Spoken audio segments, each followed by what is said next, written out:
Hi guys, we are about to cover my favorite lesson. Well, maybe not favorite, but it is very important. It's the quadratic formula.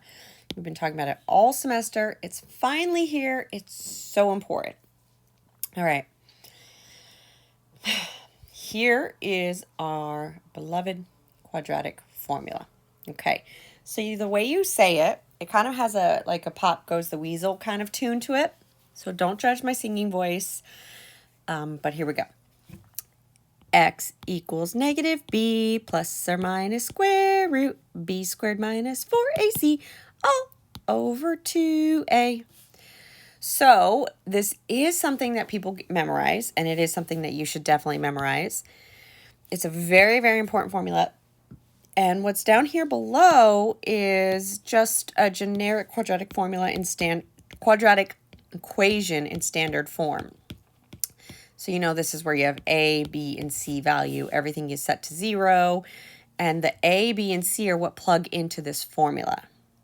So the quadratic formula solves for x-intercepts. So we've been solving for x-intercepts for about the past week and a half or so.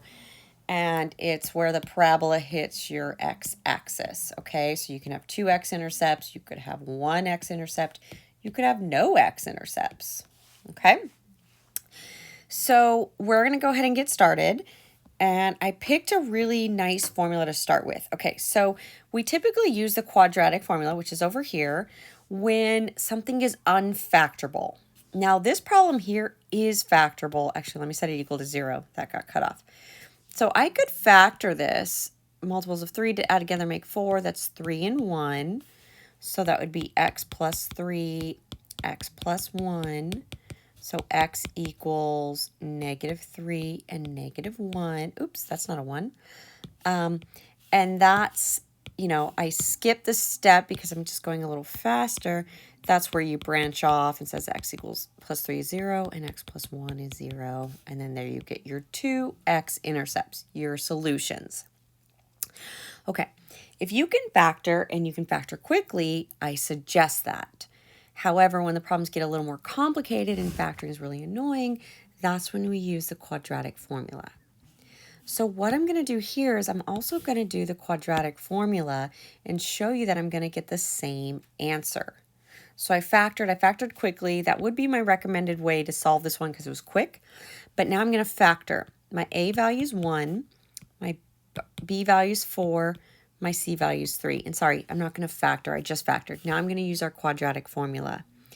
So I identified A, B, and C. So I'm going to say x equals negative b plus or minus square root b squared minus 4ac all over 2a. So all I did was plug in my A, B, and C into my formula up here. Now I'm going to slowly clean it up. So first thing I'm going to clean up is what's inside the radical. So negative 4 plus or minus the square root of 4 squared 16 minus 4 times 1 times 3, that's a 12, all over 2. Okay, so then that's going to give me negative 4 plus or minus 16 minus 12 is a 4, all over 2. Okay, so now let me talk about why there's a plus or minus here. People are always like, why? So the square root of 4, guys, is plus or minus 2. So this plus or minus is built into the formula so that you don't forget it. So it's negative 4 plus or minus 2 all over 2. So at this point, once you square root it, that's when you're going to branch off and have two separate equations. You're going to have negative 4 plus 2 over 2. Then you're going to have negative 4 minus 2 over 2. Okay, negative 4 plus 2 is negative 2 over 2, so that's a negative 1. Negative 4 minus 2 is a negative 6 over 2, and that's a negative 3. Look at that. I got the same answers as I got above. Now you're probably like, well, why would I use this long, hideous formula? Well, sometimes not everything's factorable, and you guys saw that in the last couple assignments. We could complete the square, but, completing the square isn't always preferred because it's also a complicated method. The beauty of quadratic formula is it works every single time. every single time. It's kind of funny. I actually see people with the quadratic formula tattooed on them. I don't recommend that, please. Just don't. But it's just such an important formula that it's well respected and well known. Okay, so here we go again. They want us to solve using the quadratic formula. Now, guys, you can use any method you like, even when doing your homework. So when I look at this, when I'm always solving, I'm always like, can I factor it? And this one, I think I can. What are multiples of 1 that add together make 2? Well, that's 1 and 1. So this would factor into n plus 1 and n plus 1. So branch it off, n plus 1 is 0, so n equals -1. And then again, you're going to get the same answer on this side. So my answer is just n equals 1, -1, because you get it twice. Now what I want to do is I want to show you that I'm going to get the same answer using quadratic formula. So I'm purposely showing both methods just so you believe me that this crazy formula works and that you can see that, oh, I can have any choice in solving. My examples after this, maybe quadratic formula is your best option. So let's see, x equals negative. Oh, let me identify my a, b, and c. A is 1, b is 2, c is 1. So x equals -b plus or minus square root b squared minus 4ac all over 2a. Okay, let's clean up now. So that's -2 plus or minus. I'm going to clean up the square root.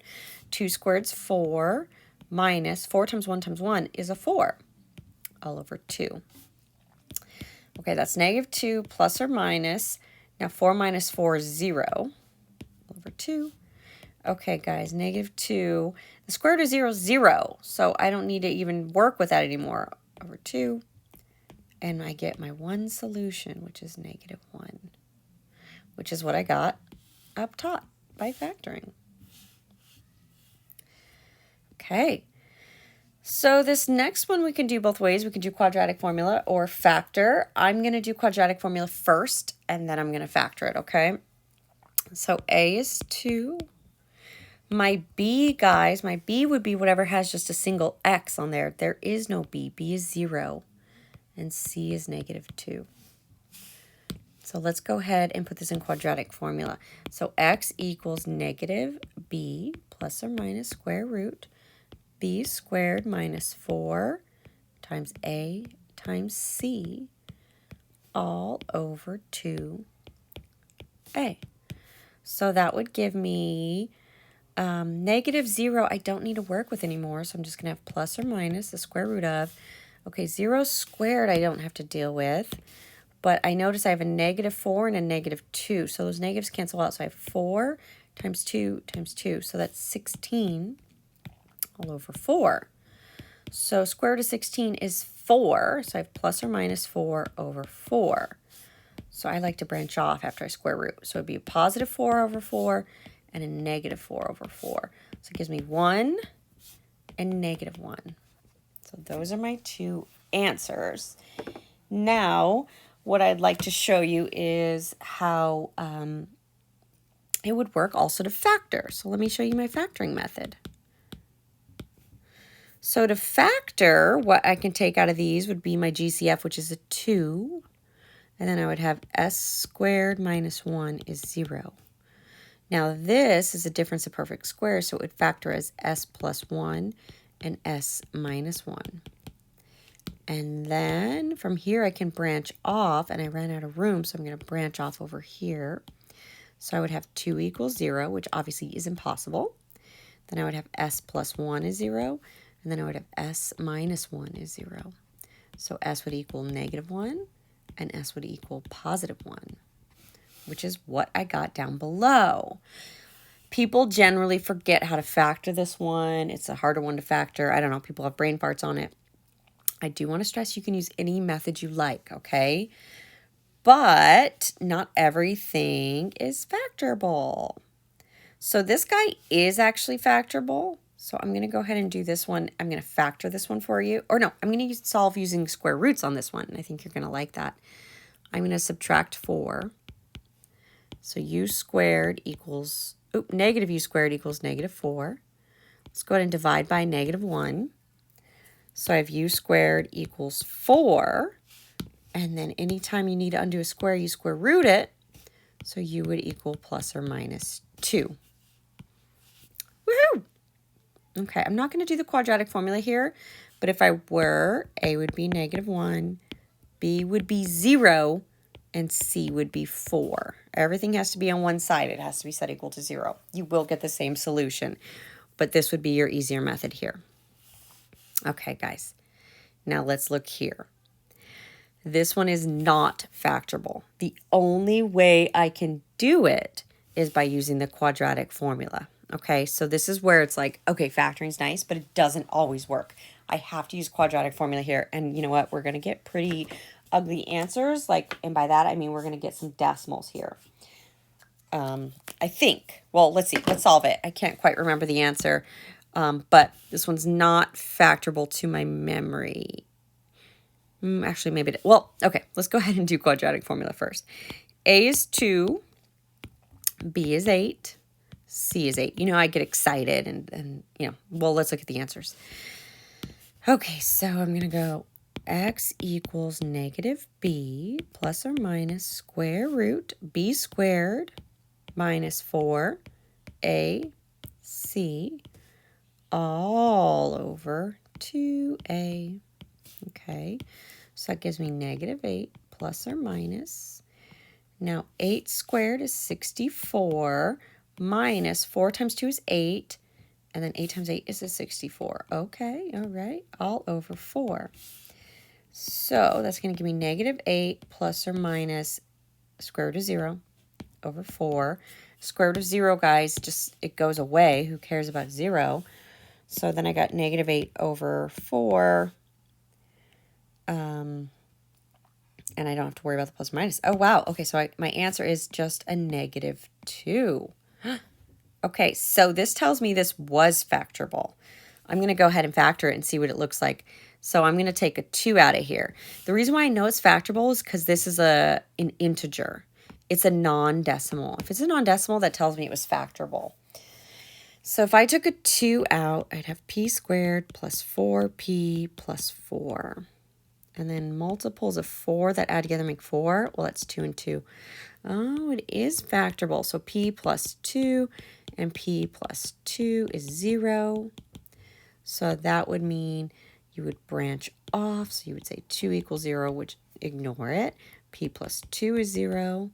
And then p plus 2 is 0. Okay, so p would equal -2. Oh, that is the same answer I got below. Okay, this was factorable. I couldn't quite see it. This wasn't a quick one for me to factor right off the bat. So again, you can use any method. Now my next one. Okay, I'm not lying on this one. This one is not factorable. This one's going to give us some ugly decimals. And this is where they want us to round to the nearest hundredth. Okay, so my rule of thumb is I'll spend max 30 seconds on factoring. If I can't factor it, I do quadratic formula, okay? So A is 7, B is -7, C is -7. So x equals -b. Okay, notice my parentheses. I'm being very careful. Oops. Plus or minus square root b squared minus 4ac all over 2a. All right, there are so many negatives here. Let me see. 2 negatives make a positive. Now, inside when multiplying, I have a -4 and a -7. So I just like to cross those off and make them positive anyways. Now, let's go ahead and clean up here. So I have 7 plus or minus 49 plus, let me see, 49 times 4. I'm using my calculator. That would be 196 all over 14. Okay, so let me go ahead and keep cleaning that up. So that's 7 plus or minus. So 196 plus 49 is 245. So square root of 245 all over 14. Okay, square root of 245. Now it says round to the nearest hundredth, so I'm going to keep it to the nearest hundredth. So I have 7 plus or minus 15.5 1.65 over 14. Okay, this is then when I branch off, and I'm going to branch off pretty carefully because these aren't pretty numbers. So I have 7 plus 15.65 over 14, and then I have 7 minus 15.65 over 14. So 7 plus 15.65 is 22.65 over 14. I'm going to go ahead and divide by 14 here. And that gives me 1.62. And then let's go ahead and clean up the other one. 7 minus 15.65 gives me negative 8.65 over 14. And then I'm going to divide by 14. And that gives me negative 0.62. Whew. So we would never come to these answers as factoring. That would be impossible. So quadratic formula is the only method that works. You could complete the square, but judging by how you guys really didn't love completing the square lesson, quadratic formula is usually our go-to. And guys, from here on out in every math class, when we get to a problem like this and the final step is to do quadratic formula, you typically go like, yes, I'm home free. I could do the quadratic formula. Okay, so let's go ahead and go for it. So let's do quadratic formula. A is 4, B is negative 1, C is negative 7. So x equals, by the way, I'm using x. I know the variable here is t, but I just love my x. But really we're solving for t. So x equals negative b plus or minus square root b squared minus 4ac all over 2 times a. Okay, so that would be negative 1 times 1 is a 1, plus or minus. Negative 1 squared is a 1. Let me see. Negative 4 and negative 7 is plus, so this would turn into 16 times 7. So that's 112 all over 8. Okay, so then that would equal 1 plus or minus the square root of 113 over 8. Now the square root of 113 is 10.63. So I have 1 plus or minus 10.63 over 8. So then that would give me 1 plus 10.63 over 8 and 1 minus 10.63 over 8. So 1 plus 10.63 is obviously 11.63 over 8. And let's go ahead and divide by 8. And that's 1.45. 1.45. Woo! Okay. And then 1 minus 10.63 is negative 9.63 over 8. So negative 9.63 divided by 8 is negative 1.20. Okay, let's talk about rounding. It was negative 1.203. Okay, the 3 is less than 5, so you don't round up, you keep it, so you do keep the 0. If you said negative 1.2, you would be wrong, because that's rounding the nearest tenth. You do have to hang on to that 0. I'm noticing a lot of you guys are missing that on the homework. Okay, guys, here's our last one. What I want to stress is that it always has to equal 0. So you need to pull that 8 over. So this would be 6j squared minus 8 is 0. Now it's ready to be quadratic formula. Go ahead and pause it and try it on your own and push play when you're ready. So A is 6, B is 0, C is negative 8. So it would be x equals negative b plus or minus b squared minus 4a times c all over 2a. I get a lot of benefit from writing these down. I just kind of reference my eyes there, and it prevents me from making mistakes. Okay, I don't need to put a negative 0, so I just have plus or minus. Okay, 0 squared is, don't need to worry about that, but 2 negatives make a positive. So 4 times 6 times 8. So that's 192 all over 12. So the square root of 192 is 13.86. So this would be plus or minus 13.86 over 12. So let's divide by 12. And this would give me plus or minus 1.15. Plus or minus 1.15. Just checking my rounding here, 13.86. Yeah. Okay. And that would be our answers. You know, I want to show you just a different way to do the above because there is a quicker way for this one, which I feel like if I didn't show you, that would just be rude. So what we could do is we could divide by a 6. Oops, that should be an 8. So I'm going to divide by 6. So j squared equals, now 8 divided by 6, that's 4/3. So my next step would be to just square root it. So j would equal plus or minus the square root of 4/3. Square root of 4/3 is second square root. 4 divided by 3 is 1.15. So it would be plus or minus 1.15. Okay, so the whole point is, guys, use any method you like. If any method isn't working, use quadratic formula because this works on everything. I'm always available by email. I'm here for any questions. I hope you enjoyed my video and have a great day.